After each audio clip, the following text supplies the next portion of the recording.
Tell me when. On. Okay, good morning. We are in Reish Pei Daled.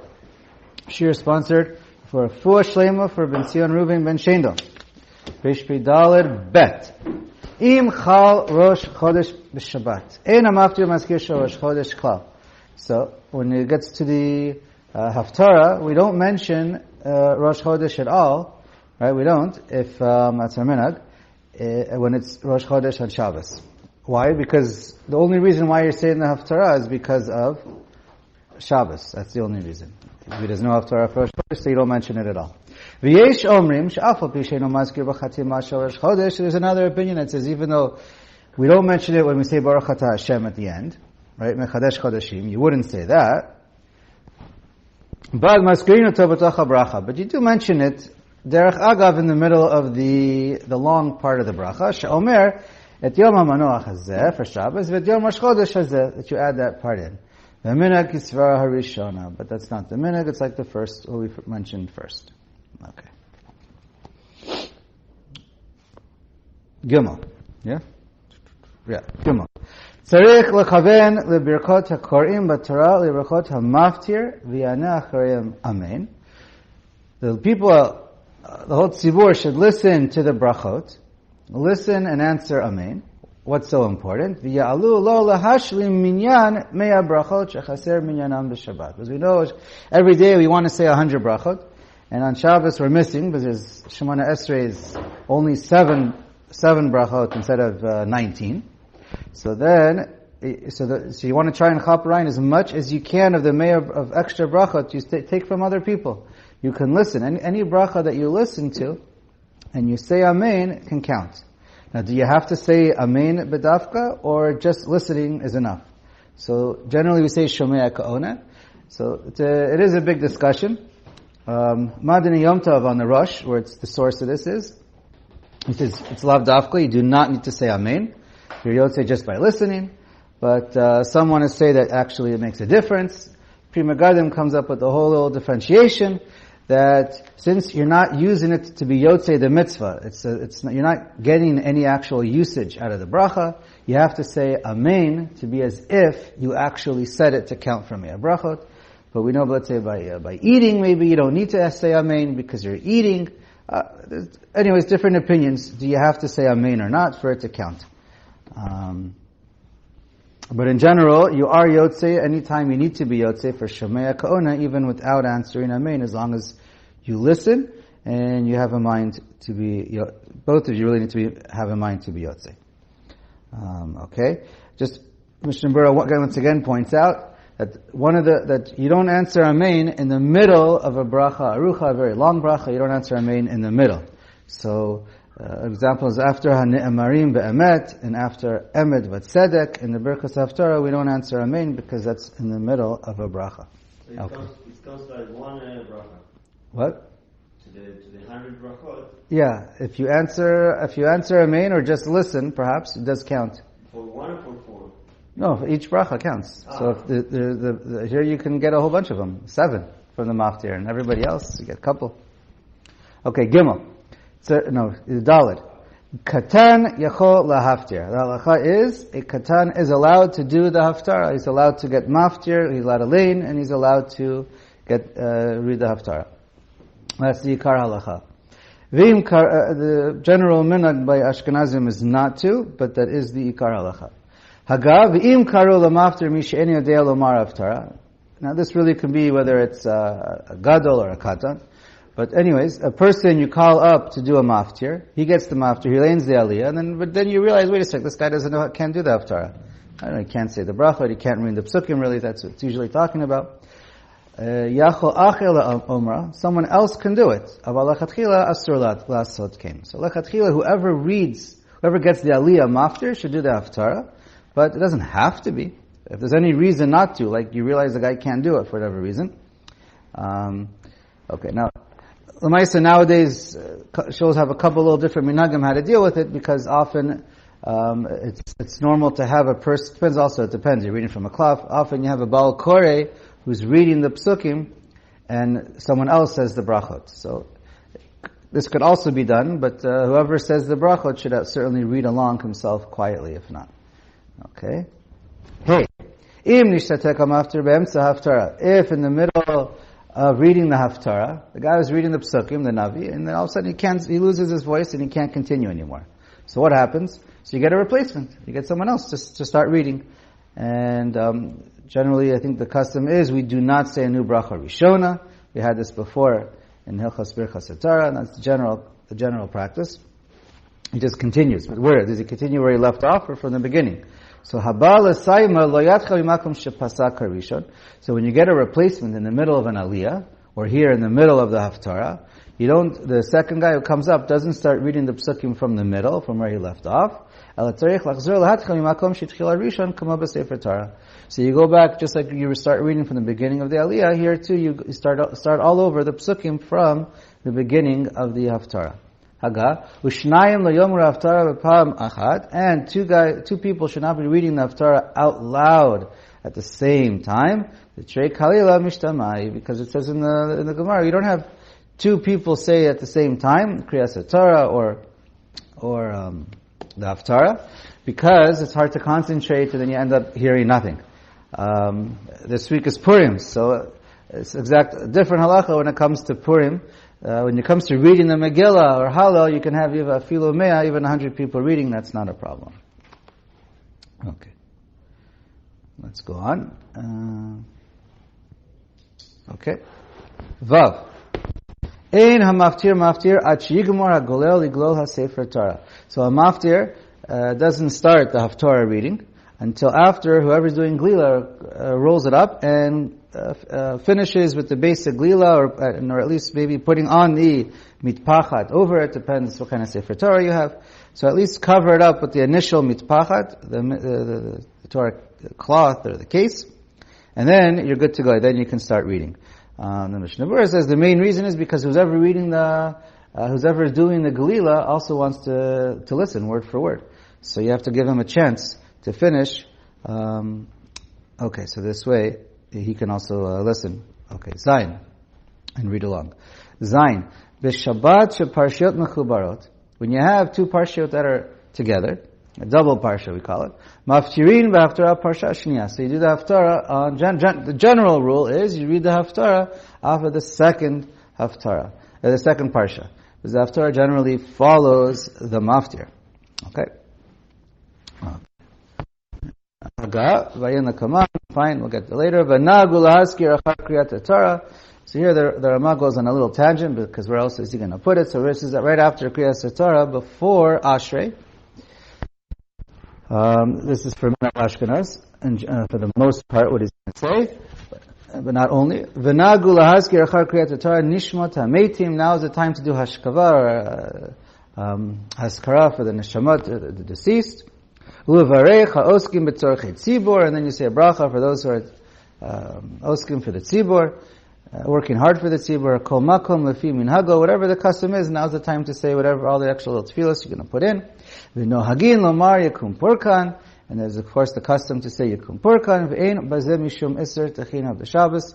No problem of asking HaKadosh Baruch Hu for things. We're not crying. We're not over excessive here. V'gam kain nohagim lomar av harachamim. Now is also the place to say av harachamim. ובכל יום שאין אומרים בו צדקתך וצדקתך צדקתך וצדקתך צדקתך אין אומרים אותו. And whenever we don't have the custom to say tzidkatcha, then this is the time not to say. That's when we don't say av harachamim. V'chen kishiyesh chatuna or mila, or if there's also you're celebrating for a chasana or for a mila, then we skip av harachamim. The whole week ahead. What was this? Huh? I'm not sure. Maybe it's an afraf. Probably for the afraf. No. I don't think the afraf. I think it's the chassan who's just got married, who's the thing in Shabbos. Actually, I don't know. Not even not to say tachman, either when he's in shul and so on and so forth. The whole week. Yeah, I don't. Some just have one day. Right. So Shabbat Chatan. Married, so these right. But by the Ashkenazim, an afraf is they say in Yiddish, "Gunish vet." It's not worth anything. He's got to be a chassan real. I see. Yeah, I don't. Okay. Sfardim don't have avrachamim, but Sfardim say you can park? No, I could park on either. No, it's okay. It's all really for Ashkenazim. Yeah. Okay, great. V'gam ki nohagi, so he says, but then he says, v'yesh mekomot she'en omrim oto k'shevarchim hachodesh. And whenever you do mevarchim hachodesh, I think that's the most prevalent minhag, but again, every place is, we'll see, go according to your own minhag. So for Rosh Chodesh, mevarchim, so many don't say it. Umilvad yimei asfira, except when it's during the days of Sfira, for those 50 days, because it was a more dangerous or a more of a dangerous time for Klal Yisrael. Okay, v'hochin b'chol zeh achar minhag. Now, it really depends on the minhag of the shul. So that's really every place has its own minhagim.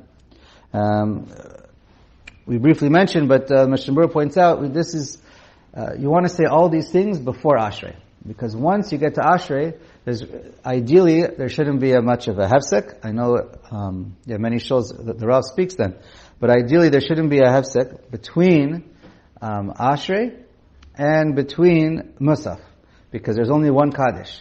And that Kaddish serves both purposes. One is to be said after Psukim, and that's your Ashrei. And then it's supposed to be an intro to the next tefillah of Musaf. We always want to have a Kaddish after Psukim and as an intro to the next tefillah. So it's ideal not to have a separation. So the shuls do different things to try and avoid that, but that is obviously a popular minhag. But they also say psukim. There are also other psukim after Ashrei too. So anyway, okay. Let's go to Reish Pei Hey. We call Parsha Shnayim Mikra ve'echad Targum.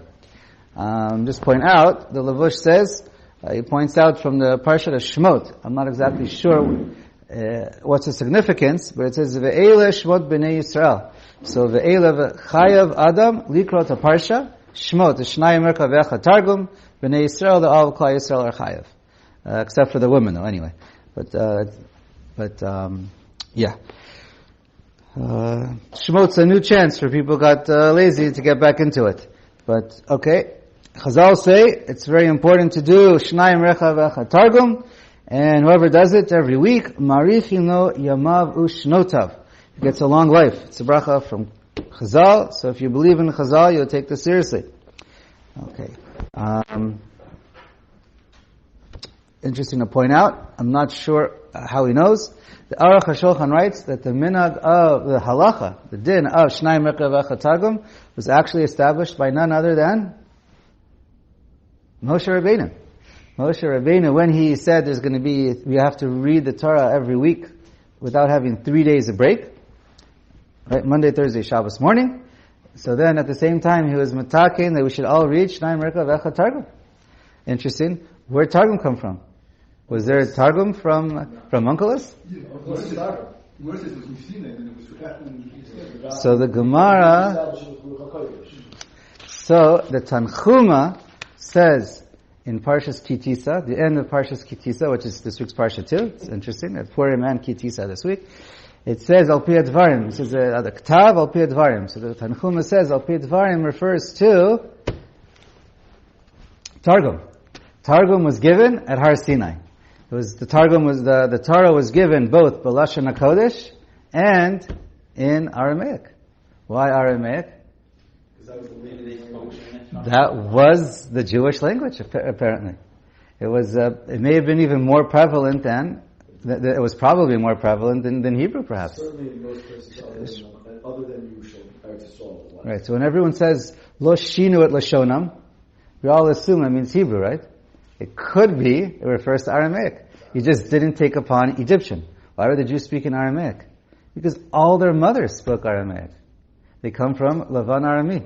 The whole Klal Yisrael comes from Jewish mothers who were all speaking Arami that was their mother tongue, per se. So I don't know when that switched over. But, so that's why it was given also in Aramaic. So where does Onkelos come in? Why is it called Targum Onkelos? So you mentioned. Well, the Beis Yosef and Rashi also mention it comes from Har Sinai. The Gemara, I don't think, says it comes from Har Sinai. The Gemara says it was forgotten, and because they know it was said by Ezra. In Ezra Nehemiah Chet, it says that they brought all the Jews together, and people didn't know the Chumash. They couldn't even read the words. So they had the Levim read the whole Torah, and it says Meforash. I'll explain. That means with the Targum. Quick interjection. You couldn't read the words because it was Ksav Ivri, not Ksav Shuri. Ksav Ivri was completely forgotten at that particular point in time, as was also Mataki. Right. So there's a whole. So Ezra was talking. Just if you can't hear, was talking Ksav Ashuri. Was the Torah given in Ashuri Ivri? That's a whole machlokas. But either way, at the time, so that's another thing. But either way, the Jews living in Egypt in Israel were very unfamiliar with the psukim and with the mitzvot in general, unfortunately. So I did see in one of the art scroll books on Targum, they write that they think it was established to have the Meturgaman read. When we learn, we have the Torah and then Targum. Torah, Targum. That was the old custom. Some of the Yemenites still do that. The Yemenites still doing that. So I don't know about all of them do, but anyways, we can find out. So anyways, the point is, they feel that the minhag started from Ezra. Now, I don't know if that fits so well with the Gemara Megillah, which you pointed out, because the Gemara says, why is it called Targum Onkelos? Because the Jews forgot it. The Torah was given in Aramaic, but then the Jews forgot the Aramaic. So Onkelos learned it from his Rebbeim, Rabbi Eliezer and Rabbi Yeshua, and he made it popular. Probably he wrote it down also. He taught it, and he probably wrote it down, and that's when it became known as Targum Onkelos. The legend says that when he went to write Targum Navi, a Basco came out and said... That was Yonatan ben Uzziah you're referring to. So, anyways, that's the Navi. The world was shook. They didn't want him to... Okay. Well, that was for Ketuvim. They wanted him to do Navi, they didn't want him to do Ketuvim. Because of the Kates. They didn't want the Kates to be revealed. Case of Mashiach. Okay, so back to Reish Pei Hey. I think that's enough for our intro. Okay. Yeah. Okay. Aleph. Alpha Bishadam Shemir Kol Torah Kol Shabbat B'Tzibur. Even though we listen to the Shaliach Tzibur, the Baal Koreh read every Shabbos morning, separate to that, Chayav Likrod La'atzmo B'Kol Shavua Parashat Oto HaShavua. That week. Ideally, it should be during that week, not the week before, not the week after. That's ideal. That's the way it should be done. So then you're supposed to read each pasuk twice, and the Shnayim Mikra, and the Echad Targum. And the Targum you read once. Afilu Atorot v'Divon, even a pasuk that doesn't have Targum Onkelos.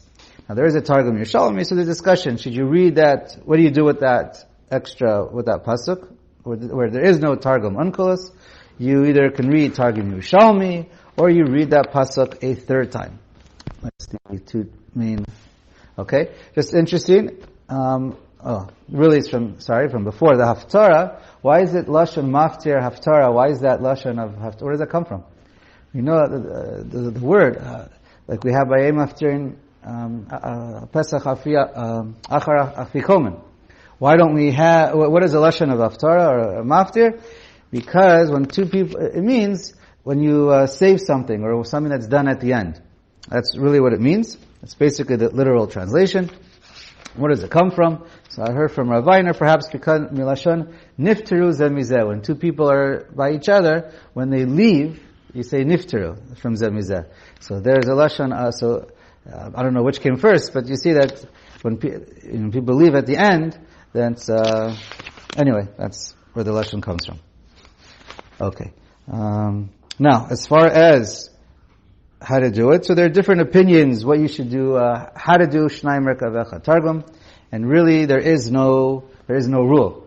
You could do the whole parsha, what we call a parsha. It could be what the whole parsha, Stuma and Petucha, each little paragraph, or you could do pasuk by pasuk. Right? You read the pasuk twice, and then you do Targum. And really, whichever one you do, they're all acceptable. Whichever works better for you is probably best. But there are some who prefer one over the other. Okay. There's also some say if you can do it with the Sefer Torah, that's even better, assuming you know how to read it. And just point out the Te'amim. It's nice to do it with the Te'amim, but it's not Me'akiv. Okay. Let's see. Bet. I think we'll go on a bit more. Bet. Im lamara parsha beferush Rashi chashuv kamo targum. So he points out over here, if you do Perush Rashi, it's the same, it's just as good like doing Targum Onkelos. Yerei Shamayim, Yikra Targum, V'gam Perush Rashi. Yerei Shamayim will do both. Why? Because they both have pluses and pluses. The advantage of Targum is it was given at Har Sinai. It's the established translation. And accepted, but it's more, it's from Har Sinai too. And it tells you the Perush of the Milim. So you understand what's going on. Rashi is great because he has a lot of extra pshatim to understand from Midrashim. But then again, he doesn't translate most of the psukim either. So if you can do both, that's ideal. Many point out, I won't say it's 100% without machloket, but many say you can use any translation, but as long as the translation does more than just a literal translation. You don't want a straight, little, I don't know, Sensino category, if that qualifies or not. I don't want to say anything negative about a translation, but you don't want to have something that just gives a straight, literal translation, and you don't really know what's going on, or it doesn't really follow the translation of Chazal. So if you have a translation that's equal or better than Onkelos, so then that should be okay. So many say a translation like the Living Torah or Art Scroll is 100% good. Again, different opinions which is lachatchila, but also depends on the person who we're talking about. There's a famous one in Hebrew that's been put under cherem. I don't want to get all into it, but anyway, you want to use a translation that's at least as good as Targum. Is that famous or literally? You mean Mama? Yeah. So we can talk about it after. But one of my sons tells me that in America, Onkelos is really Uncle Lewis. Just wanted to get that out there. A little cute. I just want to point out something interesting. Just as one quick example that it's in Onkelos itself, but Art Scroll pointed it out for me. So I thank you very much. That when it says V'chibes in Vayikra, just to get an idea, Vayikra Yud Gimel Nun Chet. So it says V'chibes twice, right? So we usually think as what is V'chibes? To wash it, right? So it actually says it twice in the pasuk, and it means two different things. The first time it means to wash it. So in Onkelos it says Yitchavar. And I saw an Art Scroll in the Living Torah, one says wash, one says scrub. But then when it says it the second time, it doesn't say to wash, it translates it as yitztaba. Because there, it means to immerse, or to put in the mikvah. So just pointing out that a straight literal translation, you'll miss it. So it's not as good. But it's not like they're explaining every pasuk perfectly according to most of Targum Onkelos is a straight translation. It wouldn't be an anti-Chazal translation, but most of it is a straight translation. But it has some good points to it. So you want to be at least on that level. One example is Beinei Necha. So we know Beinei Necha as being not directly between your eyeballs, but above your eye, your hairline. But corresponding to between your eyes. But they don't, but the translations, Targum, Art Scroll, Living Torah, they don't reference that. They just say between your eyes. V'ruach Elokim. Here Onkelos says, you might think it's going to be a divine spirit, right? So that's what Living Torah and Art Scroll does. But really Onkelos says it's a ruach from before Hashem. So I don't know. You probably would translate that as a wind that comes from a Kadosh Baruch Hu. And that's what Living Torah says on the bottom. It's God's wind. By Shaul HaMelech, when it says he was taken over by Ruach Ra. Right. So there's different. Different ways Ruach can go. 100% different ways. I'm just pointing out that even Targum Onkelos is not some you see words of Chazal in there, and some you don't. Okay. We have just a little bit more time. Gimel. Right? Yom Rishon ve'elech Hashuv im hatzibor. Starting from Sunday morning, it's called im hatzibor. So that's when you should start. Some take that literal. Some say you can start already from Shabbos Mincha, because that's when we start learning the new parsha. Again, it's ideal to do it in that week, but doesn't mean it has to only be in that week. Okay? Dalet. Mitzvah min ha-muchar shashim with a kodem sheyochal b'Shabbos. The best time to finish it is before you eat Friday night. I think so. But the truth is I'm not sure. He says at night. But you could also do it before you eat in the morning. But you shouldn't go beyond chatzos just because you didn't eat. Mishnah Berurah points out. Even if you're running late, you don't want to start your meal after chatzos. Just do it after your meal. But it sounds from here, maybe it's Shabbos morning. But, okay. Either way, many also say it's better to finish it Erev Shabbos. But anyways, there's no 100% rules here, as long as it's, the most important thing is that it's done before Shabbos morning is really the best, before you lean. Anyways, but you have up until Mincha, and that's another level, and that's very good. V'yesh omrim ad revi b'Shabbos. Now, if you want to stretch it, some say you have until Wednesday, but the first 3 days of the week goes to the previous Shabbos, and the next goes to the next Shabbos. V'yesh omrim ad Shmini Atzeres, and some say you really have up until Shmini Atzeres, which is also Simchas Torah. And Chutz La'aretz you get an extra day. Dahainu b'Simchas Torah she'az mashlimim hatzibur, but that's when we finish reading. Hey, yachol likot ha'parsha Shnayim Mikra v'echa targum b'shat kriyat Torah. You could even read it while the guy is laning. While the Baal Kari is doing his laning, you can do your own Shnayim Mikra during the same time and not pay attention.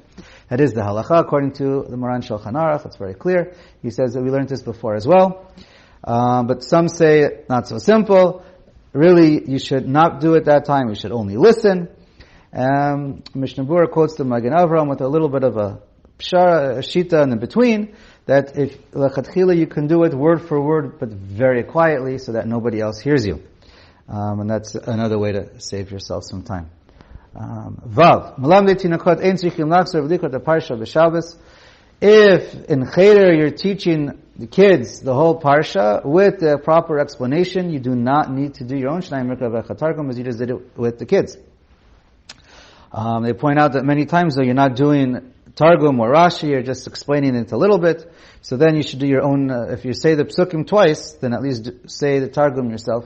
So it depends whatever you do. If you say each Pasuk twice, if you say a full explanation, depending whatever you do, the point is, whatever you do in school, in Cheder, you don't have to do it again for yourself if you already did it.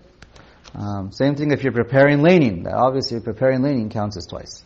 Ein tzarich likrot parshat Yom Tov, and you don't have to do Yom Tov, right? Because you only have to do the whole Torah once. Yom Tov is just a repeat from what you already did during the Seder of the year. V'chein ein tzarich likrot Haftorah, you don't have to do the Haftorah, that's not part of the Takana, never was. U'bikom nagu likros Haftorah, but there are many who do read from the Haftorah. U'b'shabbat shel chatuna yikra Haftorah shel Shabbos v'lo sos asis.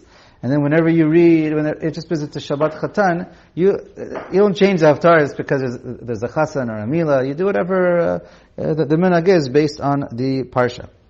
And some point out, when should you do Zos HaBracha? What's the best time? So they say Hoshana Rabbah. Again, Lav Dafka, but that is what's given. Okay? A wrap for today.